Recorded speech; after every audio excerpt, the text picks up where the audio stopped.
fantastic. So then if we don't want to look backwards, let's talk about going forward. Which of the social media platforms that are around today and vibrant and robust will still be around in 5 years, and which do you think will have trouble? 5 years from now, I fully believe that Twitter, Facebook, Instagram, and LinkedIn will be here. I'm a little bit concerned about Tumblr. I think Pinterest will be here.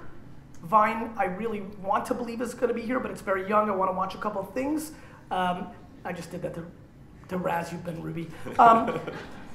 Snapchat's super interesting. I really, really, really would have taken the $3 billion if that's true. $3 billion to say no to. My gosh. You know, Google Plus I don't even consider a social network. I consider it a social network API. I think of the big ones that I cover in this book, by far the most vulnerable is Tumblr, because I think that Instagram in a lot of ways has functioned in some ways as Tumblr. They didn't move fast enough into mobile. I think Tumblr should have been mobile native a year or two earlier, and I'm not so sold that Instagram wouldn't have been able to happen if Tumblr did. I mean, Tumblr really missed the moment, and that feels tough to me. Facebook clearly has a youth problem, I get it, but they also have the youth product in Instagram. So I think where people are very naive is because MySpace did what MySpace did, everybody just thought that these things would burn and churn, right? When AJ and I started VaynerMedia in 2009, everybody wanted to say to us, yeah, but how long is Facebook gonna be around, right? And so let me just say this one thing about Facebook that I want everybody to understand. When you're young, it's our job to go out to every new club, every new restaurant, you explore. As you get older, you and your significant other tend to find their favorite places, and they go there over and over.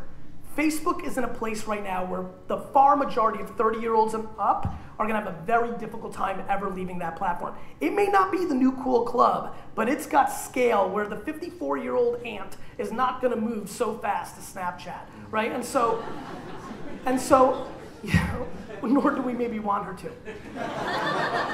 So I think that we're grossly underestimating the technology shifts we're living through. I do think some will go away. I think it comes down to execution. I, for one, have a lot of confidence in the team that's in place at Facebook about evolving. When Mark bought Instagram for $1 billion, plenty of people made fun of that, thought it was insane. I thought it was brilliant. It's playing out more to the latter as every day goes by, understanding where their business is at. So I feel pretty bullish about a lot of the ones that are in place now. I think the picture game is interesting, right?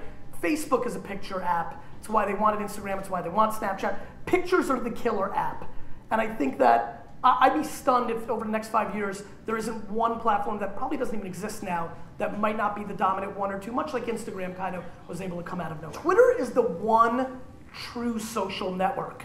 All these other platforms are defaulting into being push content plays. You guys remember when Facebook fan pages, when you'd land on them, it was mainly people's comments?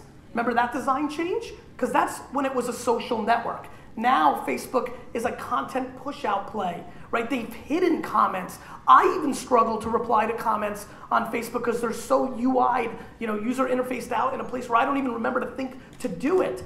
Twitter's the one place that they know if they tweet that everybody can see it. And if you jump in, you're not a creeper. You go jump into somebody's Facebook post that said you wouldn't do it because you can't even do it. It functionally doesn't allow you to. So I think it's a great thing. Listen, you want to really get blown away? Yeah. Watch this one. Blow me away.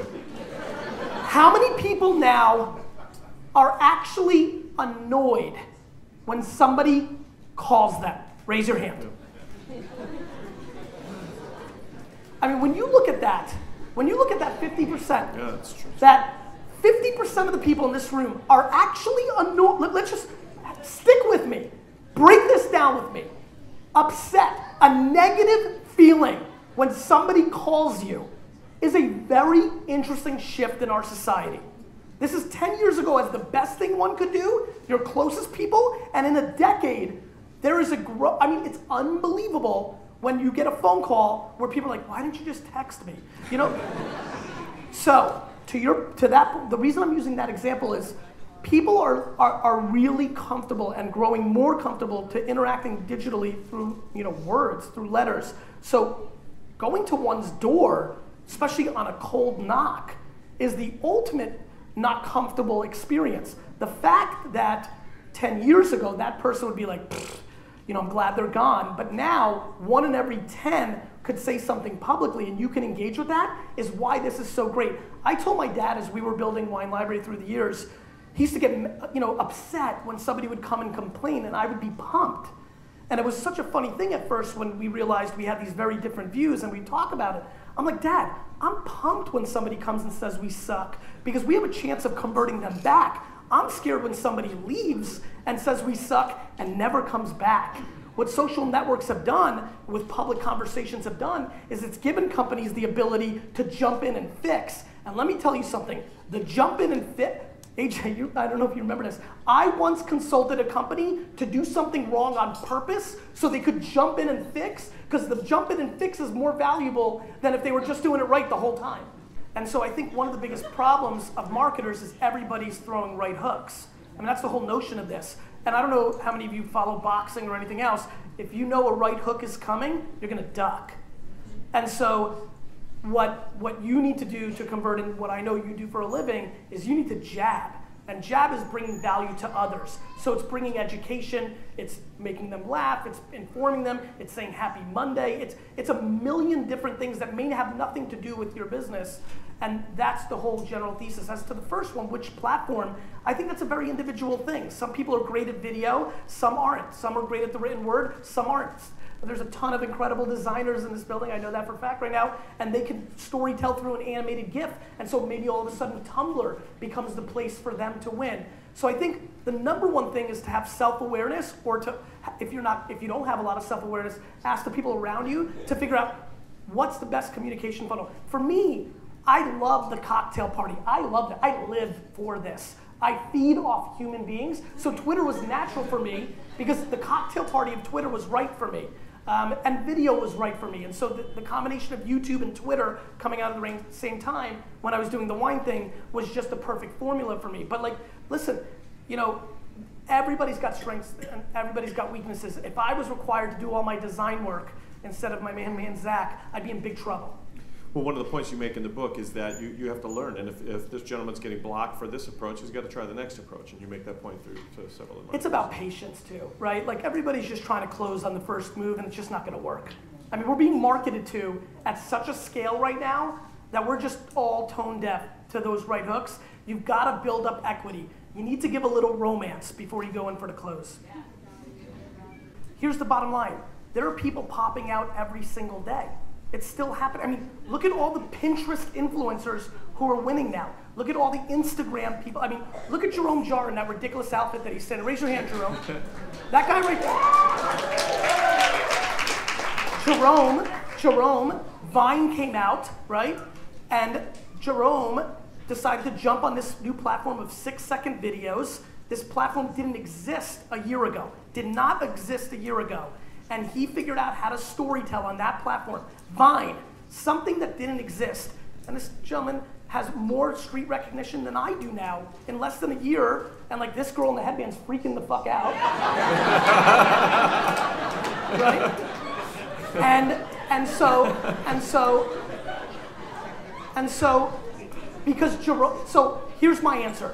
There's 3 girls right now in Dallas, Texas, whipping up an app that's going to change the world, and there's going to be people that figure out how to storytell on it. Snapchat, Vine, Instagram, Pinterest. 36 months ago, when I was writing other books and people showed up and I was told to predict, I didn't predict any of them, but when they came out, I figured out how to use them and storytell on them. And so, I just think that's a cop-out, is what it is. And very honestly, let me say this so everybody knows forever.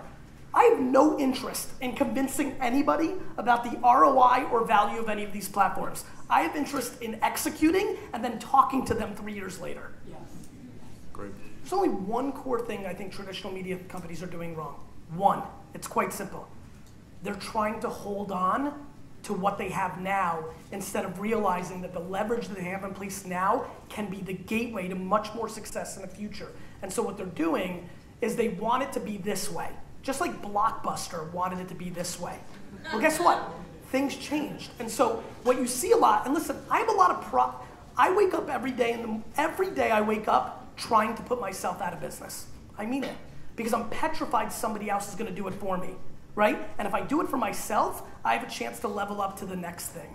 And so what traditional media companies, in my opinion, do poorly, and this is generalizing, some of them done well, a lot of them have evolved into other things, but where they get caught is they become very romantic, very idealistic about how they make their money, and what they don't realize is the end consumer doesn't care. Traditional media companies from a journalist standpoint world would say things like, well, that's bullcrap writing. Bloggers aren't good. They didn't go to school. They didn't do it the right way, right? But it didn't matter. It's not, people would make fun of Vine and say, what kind of story can you say in 6-second video? You need to make a 3-hour movie or a 30-minute show. The difference is these are all different platforms and we have massive fragmentation. And the only thing that matters is what the end consumer thinks. This whole notion of value is subjective. Some people think Duck Dynasty is the greatest. Some people think it sucks. Some people think it's a waste of time to watch football for 4 hours on a Sunday. Some people, it's their oxygen, right? And so value is subjective, and I think what concerns me about a lot of traditional media companies is that they're romantic at how they make their money, they're worried about the other way, and they make fun of and try to put down on, and they go on the defense of what's happening instead of using their scale and their Walmart should have never, ever let Amazon happen, and now they did, and now they're in trouble.